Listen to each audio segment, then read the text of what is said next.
Hello everyone, my name is Chia.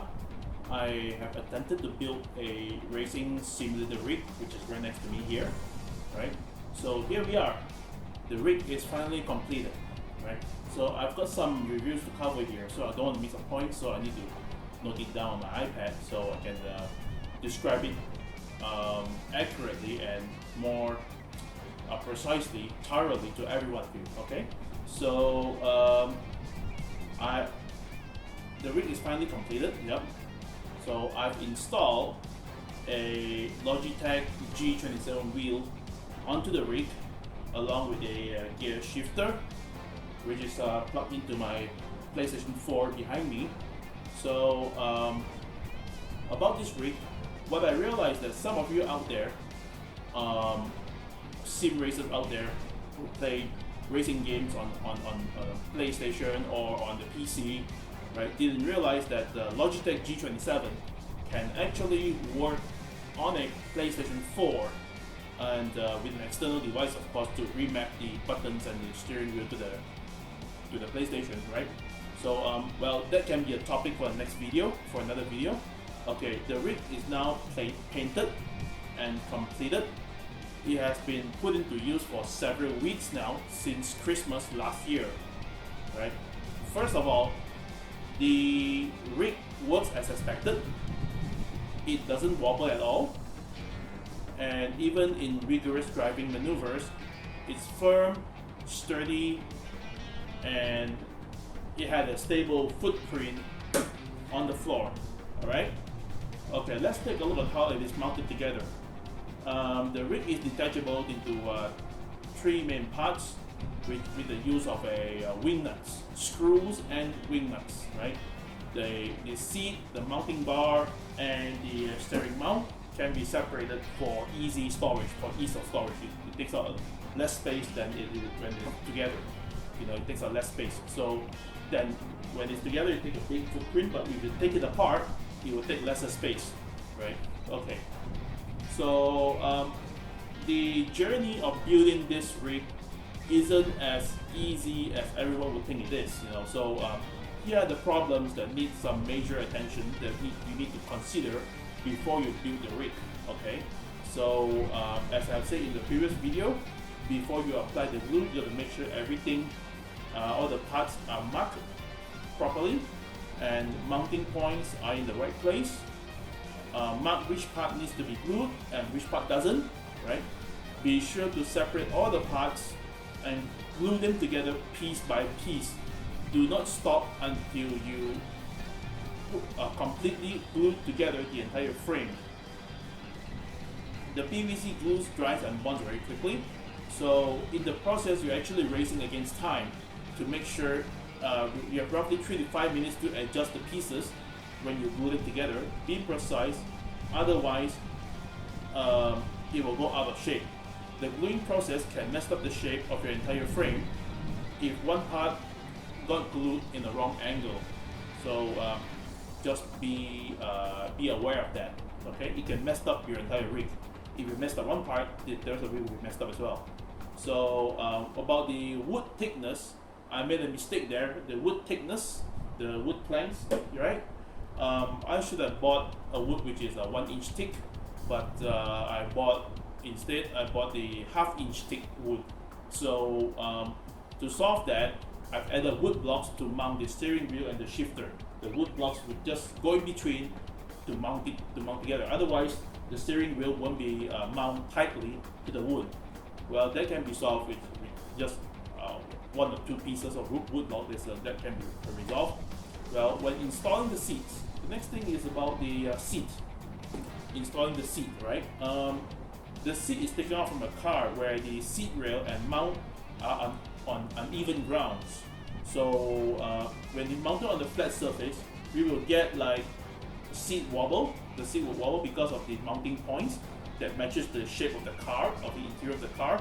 So we need the seat to level flatly onto this rig. So this is because the mounting point is designed to fit in a specific model of a car interior. So there are 2 ways to solve the problem. One is to install it using a universal seat rail that will cost another 100 ringgit. Or add wood blocks and washers to level the seat until it is on even territory, and mount the seat with bolts and nuts to the wood piece. I'll go for the second option because I can save 100 ringgit instead of buying another seat rail, right? So another problem that I've encountered during building this rig is that not all the materials and parts can be bought from the same hardware store. They are all in different locations, so I have to go around from store to store to buy the parts that meet this specification of building this rig. So of course I don't follow the original plan.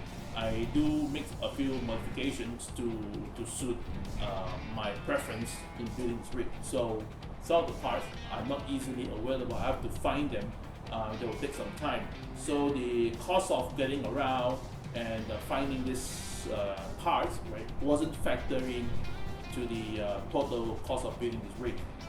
Okay, what is different from the original plan is that I've added some cup holders, and these cup holders are very useful.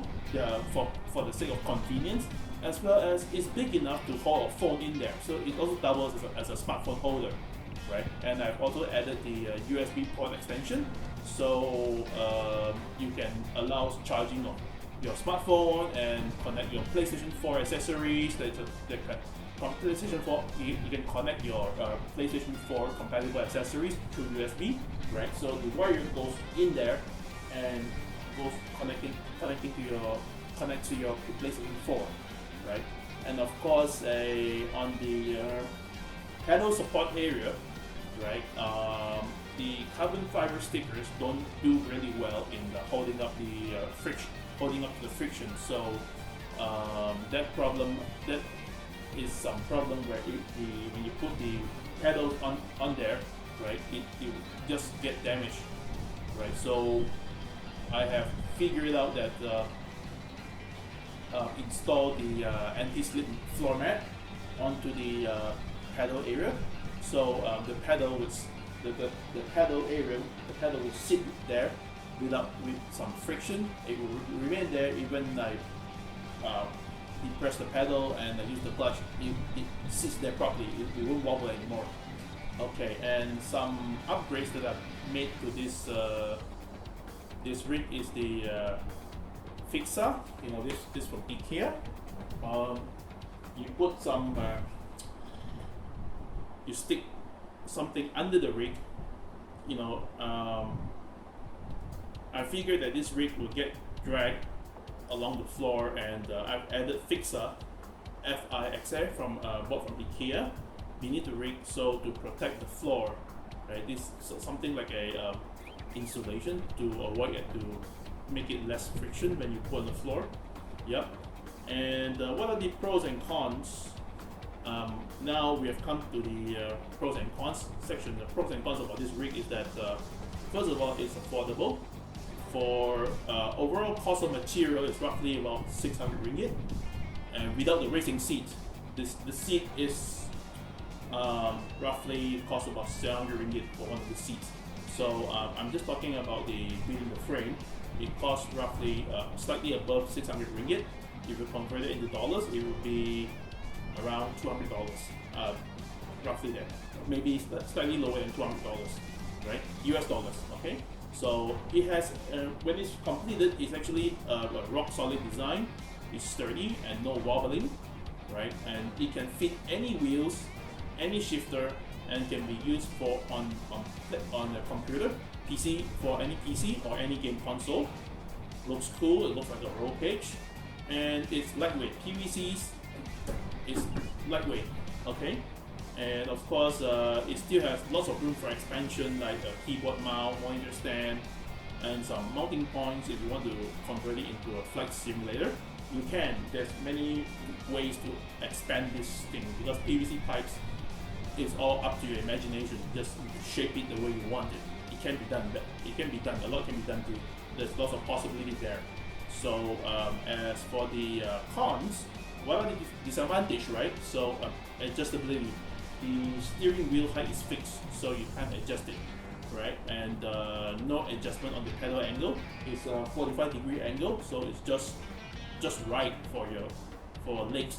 I mean your legs to reach the pedal comfortably. So there's not much of an adjustability there, right? So it took up a little more space than I expected. So it's bigger than I expected. So what I did was I make it detachable and for easy storage. The seat itself can be detached, right? And it can be a standalone floor chair.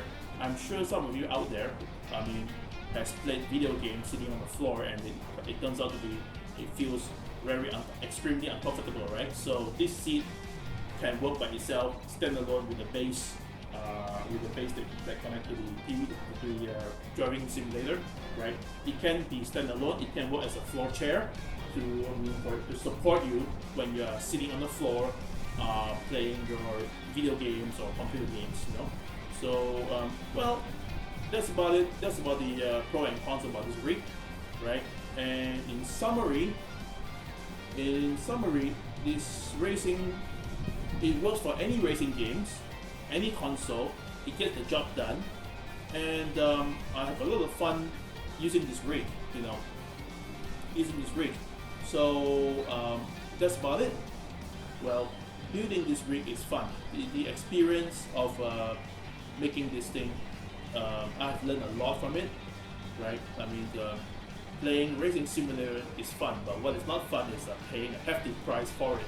You know, this rig of this size will easily cost 3,000 ringgit or 4,000 ringgit, depending on what brand and what items, what are the build quality you want to buy from those ready-made rigs out there. So at a fraction of those costs, I can build something like this. So it's a learning experience. It's fun to build it, yeah. So I'll be building more of this. Actually, I've been experimenting with different design and some future upgrades of this rig, and how can I make it better. Perhaps I can build one for a flight simulator for flight purpose, or maybe I can build one that is foldable. So that is under that will be a work in progress, and I'm still in the planning stages of this plan. That can be a topic for another video. So everyone, there you have it. Thanks for watching. Yeah, thank you.